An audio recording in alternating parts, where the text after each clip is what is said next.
Querido Deus, queremos te agradecer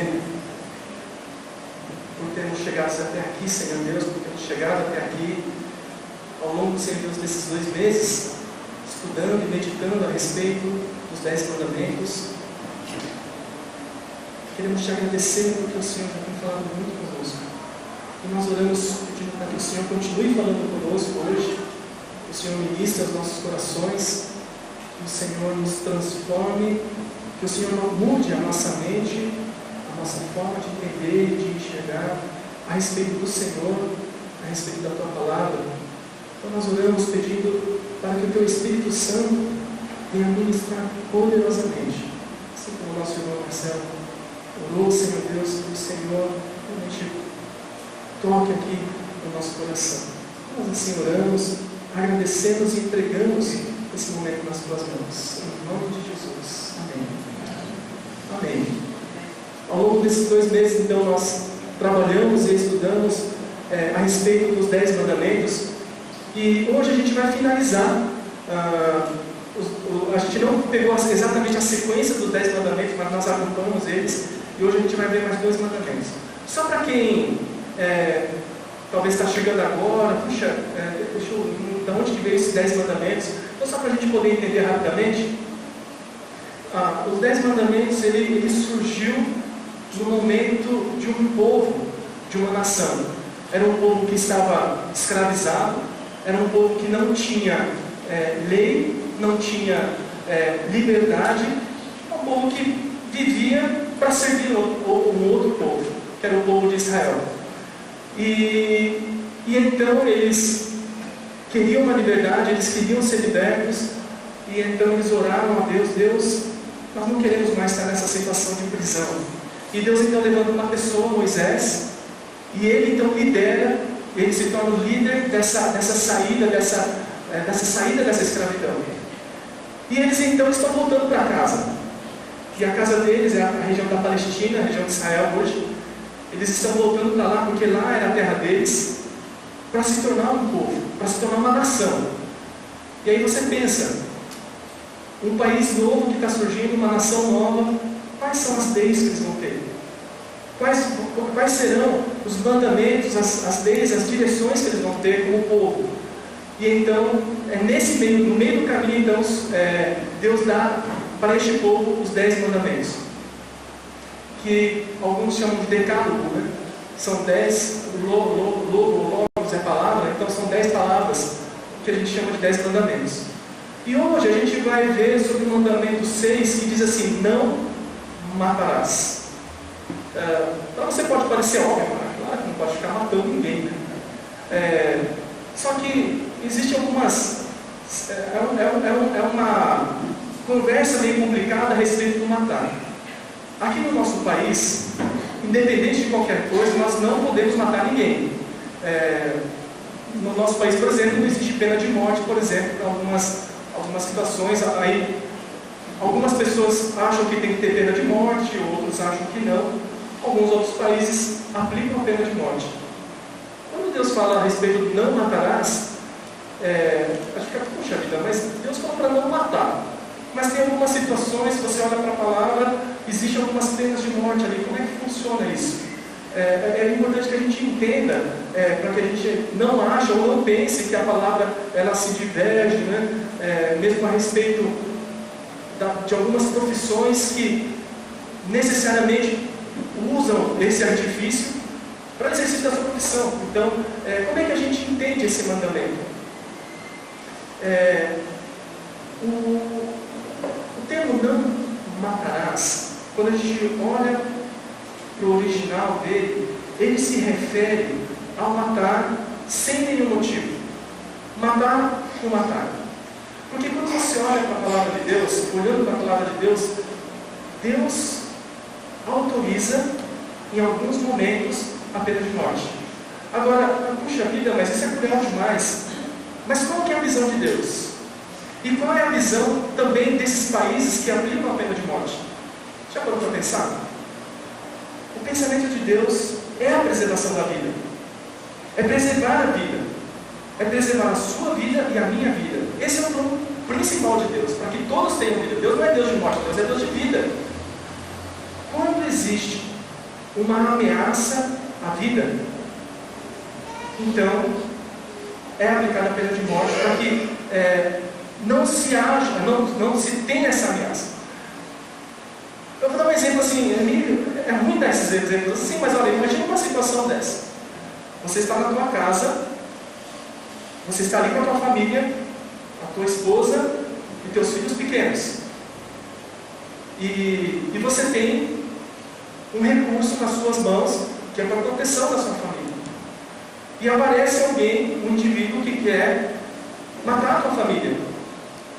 É uma situação difícil, né? Eu sei que aqui no Brasil tudo isso é meio confuso, mas muitas vezes a gente se acha no momento obrigado a trazer uma proteção.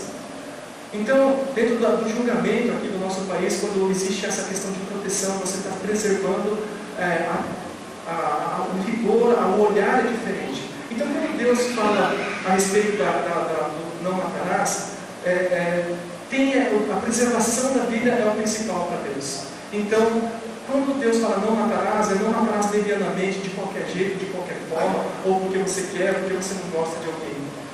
Olha, para a gente pensar um pouco assim falando sério, todos nós um dia vamos morrer, certo?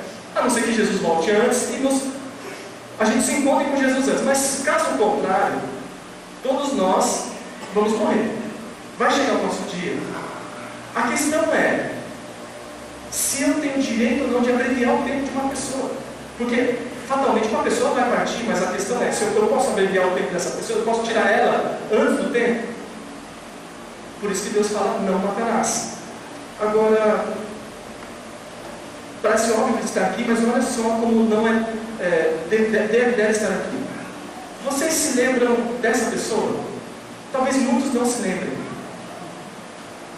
Foi um caso que repercutiu muito aqui no país. São alguns crimes, são vários crimes, mas alguns crimes chocaram muito o nosso país. E um desses crimes de há muito tempo atrás foi esta pessoa aqui. Isso aconteceu em 1992.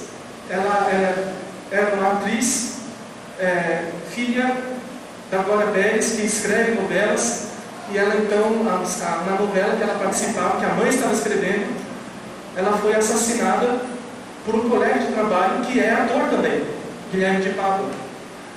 E ela foi assassinada com várias tesouradas, e ela chegou a falecer. Talvez você se lembre desse casal também.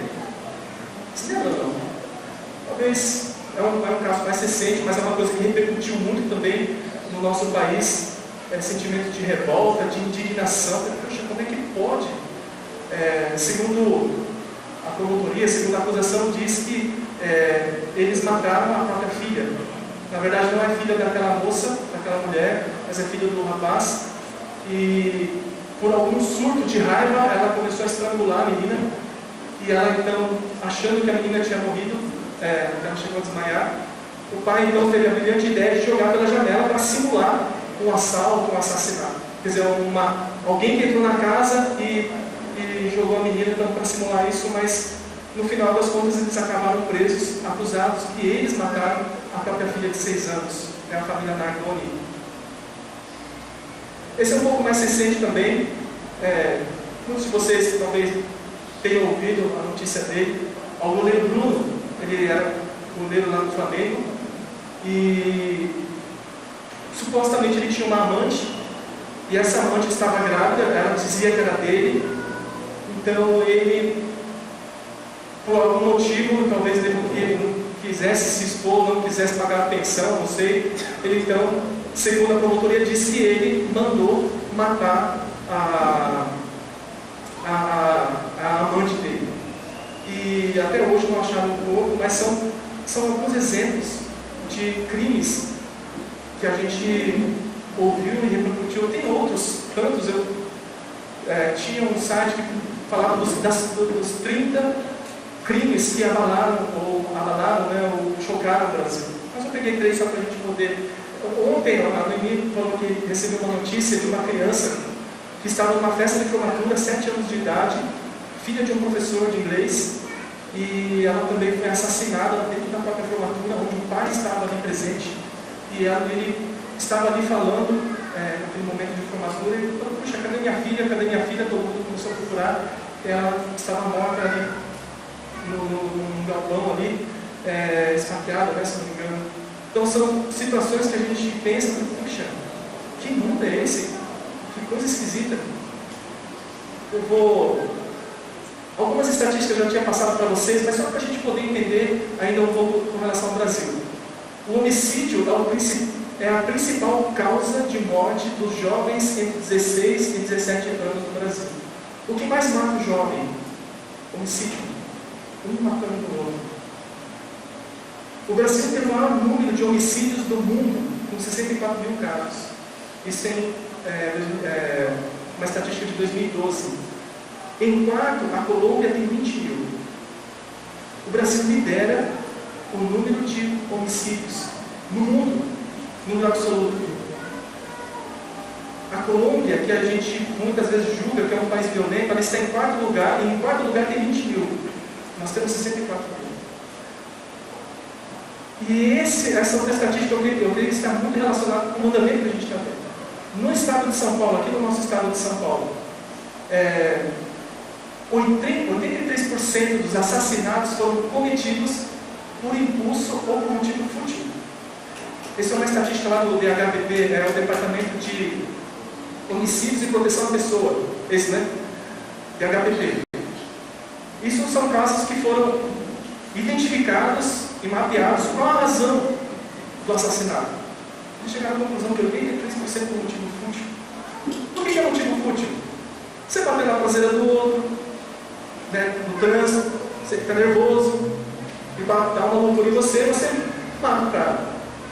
Ou briga de vizinho,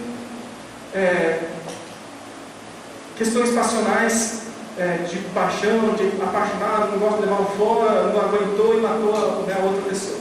São situações, são motivos fúteis para você matar alguém.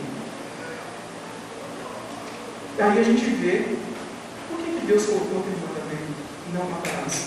Existe uma razão. O nosso país tem esse mandamento, tem essa lei, mas mesmo assim a gente acaba se destacando como país com esses problemas que a gente pode ver. Aí, se a gente olhar em Mateus, capítulo 5, 21, 25, diz assim: vocês ouviram o que foi dito aos antepassados: não matarás. Jesus está se referindo àquele mandamento que a gente deu lá em Êxodo. E quem matará estará sujeito ao julgamento. Mas eu lhes digo que qualquer que se irá contra o seu irmão estará sujeito a julgamento. Também qualquer que disser ao seu irmão: racá significa tolo. O que significa tolo?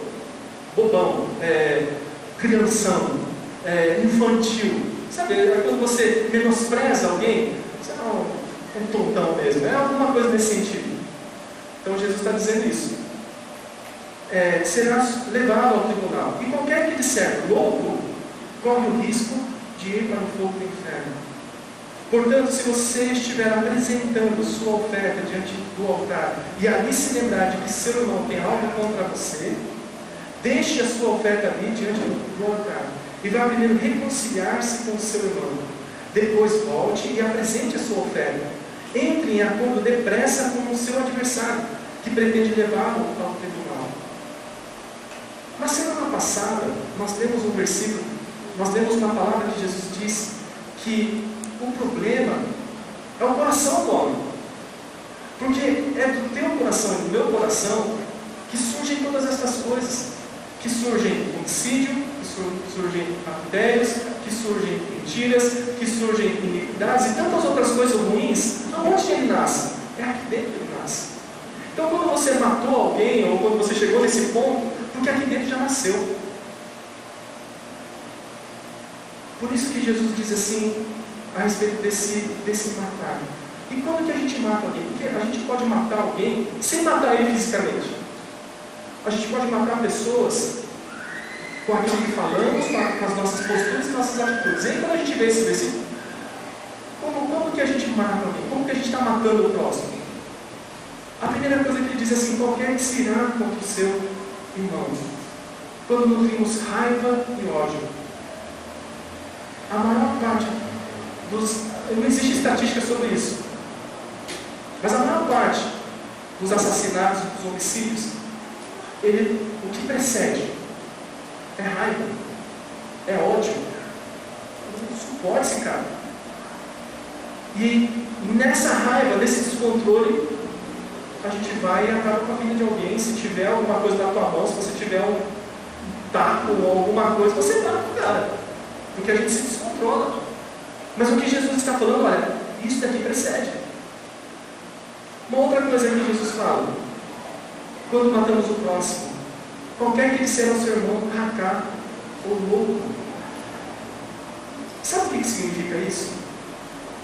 Quando você olha para alguém, ou para um grupo de pessoas, e você acha que ele não vale nada. Quando você nutre esse sentimento dentro de você, quando você se acha superior a alguém, você corre o risco de matar uma pessoa. A gente vai dar um exemplo. Por exemplo, Hitler. Por que ele matou os judeus? Você já pensou sobre isso? Porque era um lixo do universo, era um lixo do mundo. Eles não precisam existir. Por que algumas pessoas matam moradores de rua? E você pensa, que crueldade do cara, como é que o cara faz isso? Mas por que existe um bando de jovens que tem coragem de pegar gasolina ou álcool e você joga sobre a pessoa dormindo, e você tem coragem de jogar um fósforo ali e matar a pessoa queimada, e ainda poder dar risada da agonia e do sofrimento da pessoa? Porque aquela pessoa não vale nada. Porque é que algumas pessoas, ao se depararem com pessoas homossexuais, afeminados, as pessoas começam a bater nessa pessoa, porque não vale nada. Por que é que um time de futebol, eu não vou citar aqui porque o negócio é sério, mas por que é que um time ele mata uma pessoa, um ser humano, porque ele está usando a camiseta do outro time que ele não gosta? Porque não vale nada. Então, quando Jesus fala assim a respeito de chamar o outro de louco ou de tolo, não está falando somente daquilo que sai da sua boca, mas daquilo que está aqui dentro. O que eu estou considerando aqui é o nada, não serve para nada, não tem que existir. Por que o Estado Islâmico mata os cristãos? Porque eles não têm que existir, porque é lixo.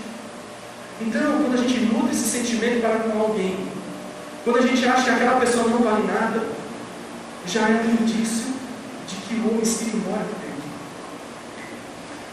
Uma outra coisa que Jesus disse: entre em acordo depressa com o seu adversário. Quando que a gente mata alguém? Quando há conflitos não resolvidos. Sabe aquilo que você guarda no teu coração? Conflitos pequenos. Porque alguém falou alguma coisa para você, porque alguém tomou alguma coisa emprestada e não te deu, não te devolveu, porque alguém ralou o teu carro,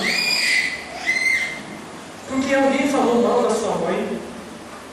Eu sei que é uma coisa chateia, mas fazer disso um conflito não resolvido, o que ele gera? Você já pensou assim, que quando você não resolve uma parada com alguém, aquela mágoa começa a crescer dentro? Você começa a ficar chateado com a pessoa? E você fala assim, puxa, isso não é justo, isso não foi certo. E aí a gente começa a nutrir aquela mágoa, que vai crescendo, vai crescendo, vai crescendo, aquela mágoa vai se tornando ódio. Quando a gente tem conflitos não resolvidos, a gente é um assassino em potencial. E se a gente for pensar, quantos conflitos a gente não resolveu ainda na nossa vida? Quantas mágoas a gente nutre aqui dentro de nós? Você está zerado? Não tem mágoa nenhuma, está tudo zerado. Eu abraço todo mundo, e beijo todo mundo, e cumprimento todo mundo, eu estou em paz com todo mundo. Você consegue falar isso? Você consegue afirmar e falar: Deus, eu estou em paz, porque eu não tenho nada com ninguém, eu não estou devendo nada para ninguém, ninguém deve nada para mim. Ou não? Ou será que tem pendências? Ou será que tem mágoas? Ou será que tem alguma coisa que aqui fica apertando no teu coração por causa de um olhar, por causa de uma palavra, por causa de alguma situação que você ainda não conseguiu liberar perdão? Isso se torna um motivo. Lembra daquele 83% das motivações dos assassinatos? Não tem motivos fúteis. Não precisava. Não tem necessidade.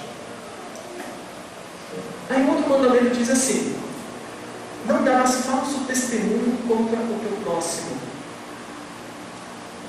A questão dessa palavra falso testemunho, ele está relacionado no sentido de um julgamento. Então, por exemplo, quando você vê uma situação e você sabe aquilo que aconteceu, e você vai perante o juiz, só que aquilo que aconteceu, você sabe que aconteceu, se você falar alguma coisa, ele vai prejudicar um amigo teu, por exemplo, ou prejudicar alguma situação tua mesmo. O que é mais fácil? É você falar alguma coisa falsa, não é? Eu tenho que ajudar meu amigo. Isso acontece muito na questão trabalhista, não é? Quando você vai entrar numa ação trabalhista contra uma empresa, contra o teu patrão, você tem que arranjar um testemunho. O que é certo, é certo.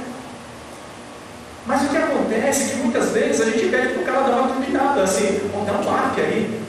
Olha, eu trabalhava assim, período de horário, 6 horas para trabalhar. Eu trabalhava 6 horas e meia, mas fala lá, que eu trabalhava 10 horas, beleza?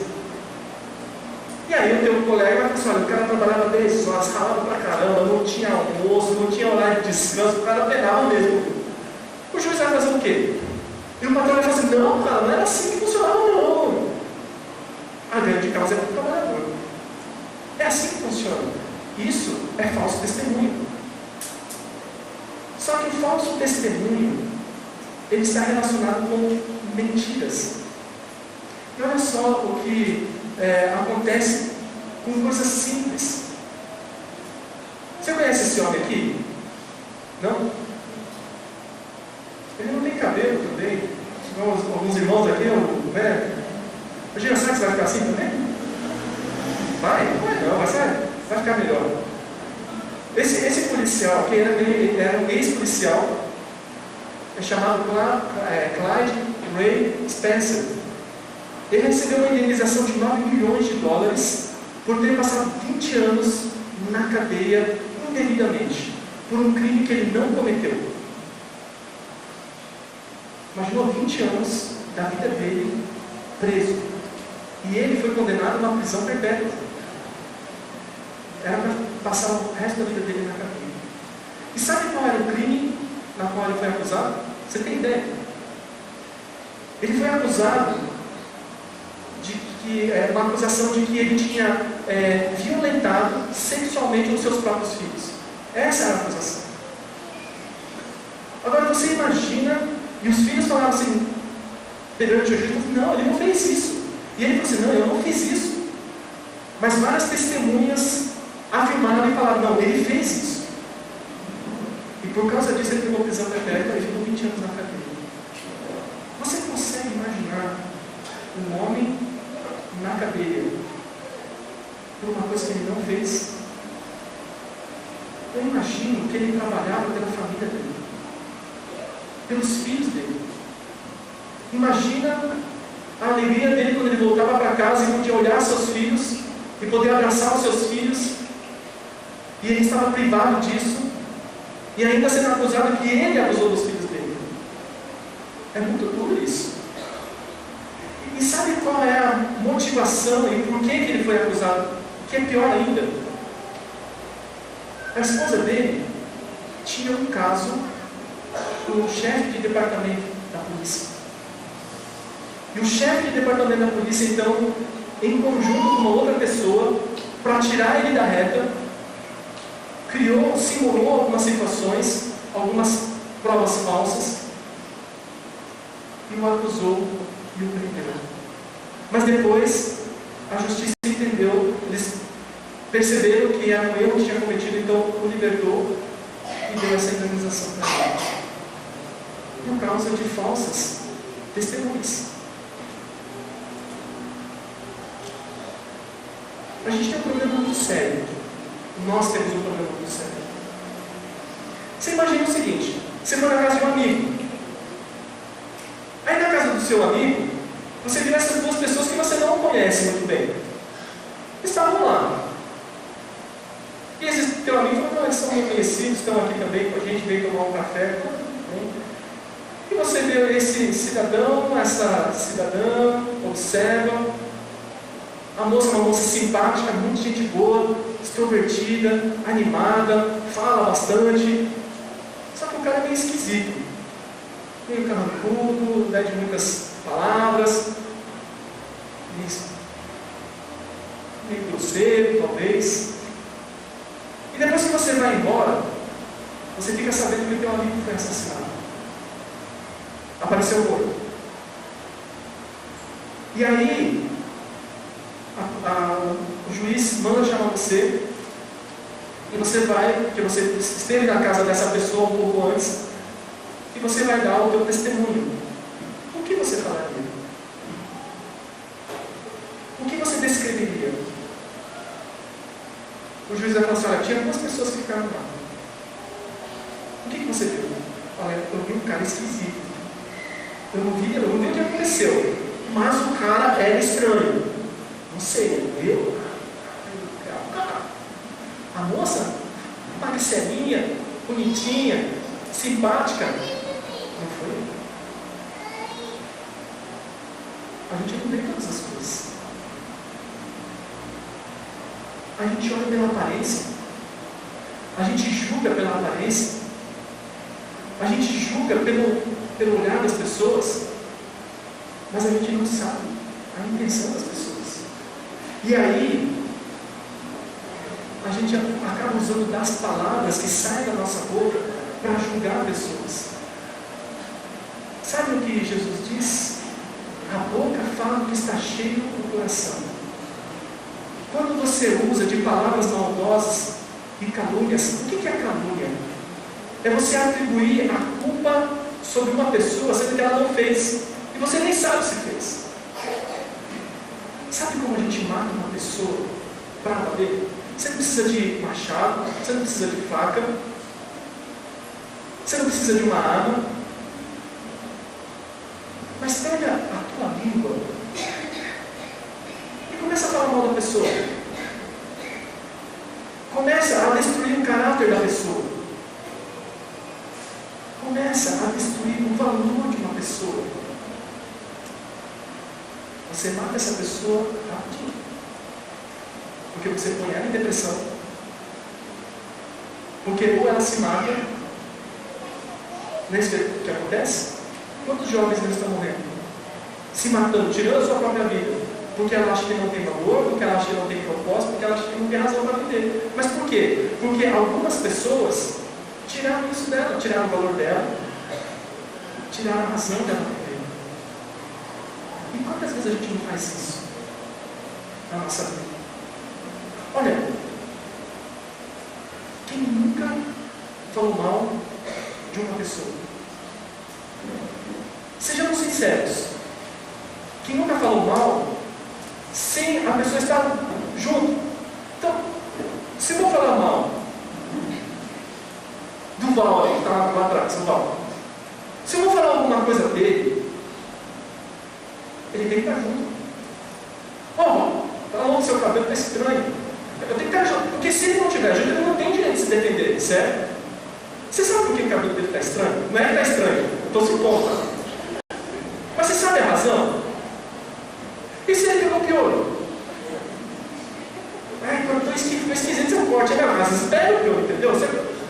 Ou não, né, alguma coisa aconteceu e tem que fazer isso. Você sabe?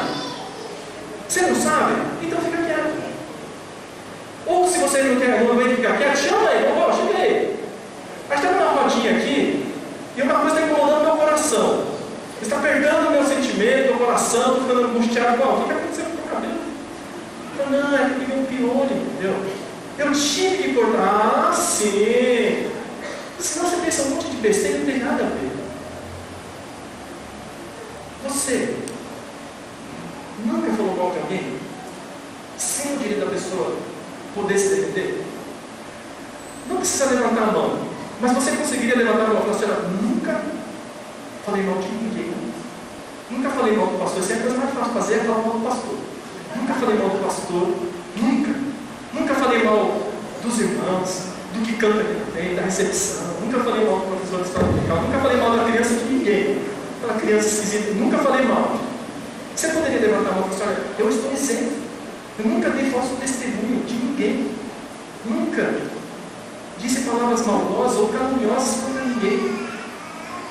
Você viu como a gente peca por causa da nossa palavra e fala assim: a boca fala que está cheio de coração. Na verdade, não é você falar por falar. O problema não é o falar. O problema é o coração. De novo.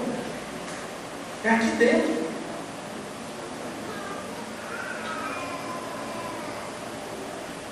A gente vai olhando os 10 mandamentos. E a pergunta é: os 10 mandamentos é para mim? É para você? Ou não? As 10 só para aquele povo antigo? Ou não? A gente tem que chegar a uma conclusão dentro do nosso coração a respeito daquilo que Deus tem para a gente. E esses mandamentos não estão registrados na palavra de Deus à toa. Eu creio que se todas as nações da terra pudessem observar e viver os 10 mandamentos, com certeza a tua vida e a minha vida seria diferente. Os 10 mandamentos, ele revela um Deus de amor. Ele não te dá um mandamento para te aprisionar, mas para você viver em liberdade. Proporciona uma vida de liberdade por causa do amor. Olha, a casa de vocês tem grade de proteção na janela? Tem? Talvez muitos de vocês tenham. Se não tinha, teve que colocar. Na sua casa tem alarme? Aqui na igreja tem alarme, tem cerca elétrica. Esquisito, na igreja nem tem. Lá no cantinho, ali, ó, tem um sensor ali. Então, se entrar um cara aqui, já vai tocar. Espero que toque, deveria tocar. Mas a igreja tem também. Na sua casa tem? Ou tem, se você mora num condomínio, tem uma pessoa que toma conta ali na entrada do condomínio? Tem, né? Tem polícia? Precisa, né? São pessoas que estão protegendo a pessoa. Se o nosso país obedecer esse mandamento: não matarás, não cobiçarás ninguém, aquilo que você tem ou do outro. Se a gente obedecesse esses 2 mandamentos, você não teria liberdade? Teria ou não teria? Mas parece que a gente vive dentro de uma prisão, dentro da nossa casa. A gente está preso na nossa casa. Aí o seu filho fala assim: mãe, eu posso pegar um ônibus para ir no shopping? Não. Mas mãe, não. Mãe, eu posso pegar um trem para ir para São Paulo? Não. Mãe, eu posso ir na casa do vizinho na rua de baixo para... Não. Isso é liberdade? Não é liberdade. Pelo contrário, é prisão. Você não pode fazer, você não pode fazer nada.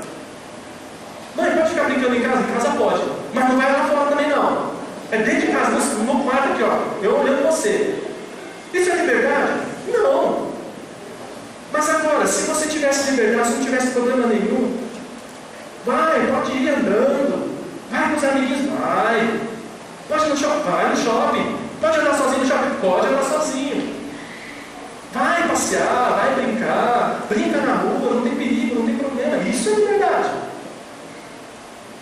Deus nos dá mandamentos para desfrutarmos dessa liberdade, não para te aprisionar. Por quê? Porque é um de amor. A palavra de Deus fala assim que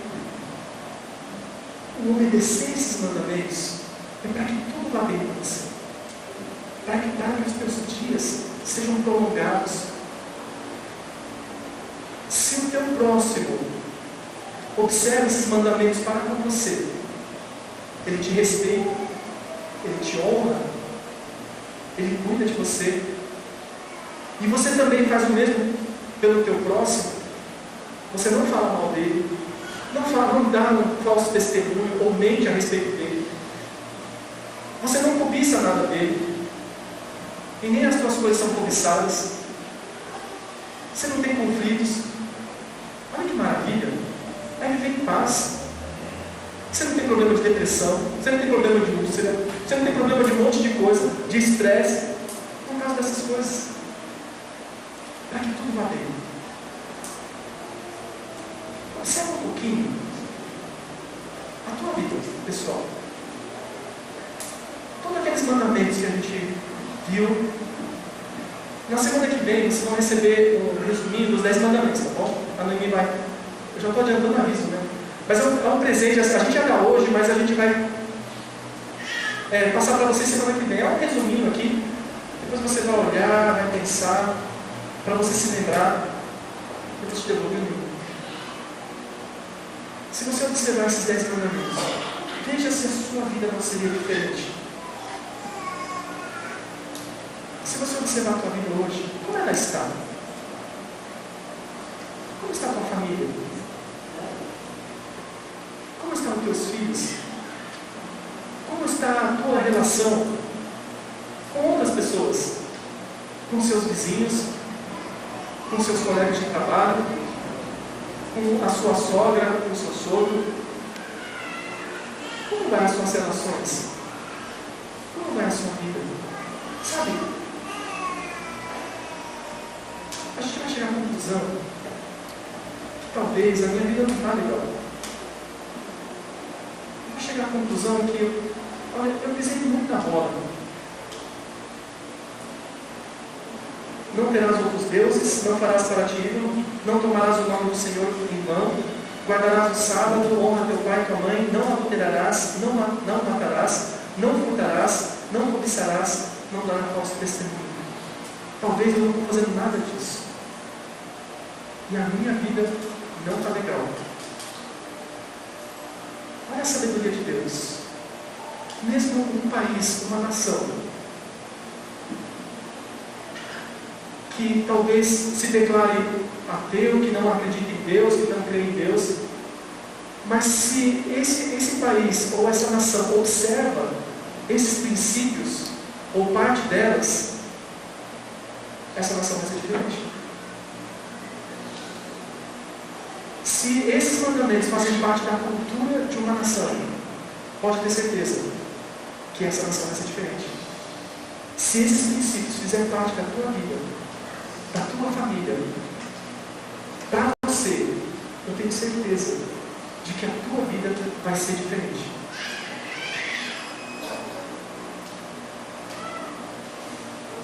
Tem um trecho na palavra de Deus que fala a respeito dos filhos.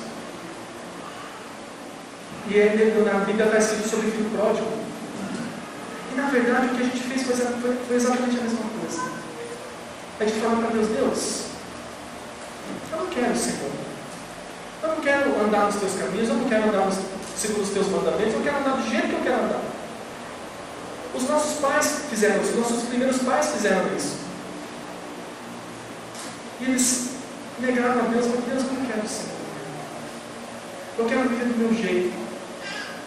Só que a verdade é que quando a gente vive do nosso jeito, a gente começa a dar cabeçada na nossa vida. A gente começa a perceber que a nossa vida não vai mais para frente, mas parece que começa a andar para trás. A nossa vida começa a se tornar conturbada, a nossa vida começa a se tornar vazia, os nossos dias não são mais prolongados, mas eles são encurtados. A alegria de viver não existe mais, na verdade existe uma tristeza para viver. A vida é um fardo. Ele começa a se tornar um fardo porque a gente está longe do Pai. Mas aí a gente pode voltar para o Pai de novo. E voltar para o Pai significa você se submeter ao Pai. Porque o nosso Pai é um Pai bondoso, um Pai amoroso. Se você era um rebelde, todo esse tempo da sua vida, veja se não é tempo de você voltar para Deus. Veja se não é tempo de dizer: Deus, eu preciso do Senhor, porque a minha vida está um caos. A minha vida, ela não está sincronizada, mas ela está embolada. Eu queria te convidar para que você possa dizer: Pai, eu quero andar na tua presença. Pai, eu quero que os teus mandamentos façam parte da minha vida. Mas a verdade é que você consegue, eu consigo? Não, a gente não consegue. Nós não temos capacidade para poder observar todos esses mandamentos pela nossa própria força. Não dá. Por mais que eu queira, eu não consigo. Mas daí é como nós cantamos: todos necessitam de um Deus que salva. Nós vimos no vídeo ali. Será que essa nossa geração ainda precisa de um Salvador? Será que a nossa geração, a nossa sociedade precisa ou não? Se nós olharmos todos os números que apresentamos no decorrer, o nosso Brasil precisa de um Salvador. O nosso país precisa de um libertador. A minha família precisa de um Salvador. Deus, eu preciso do Senhor.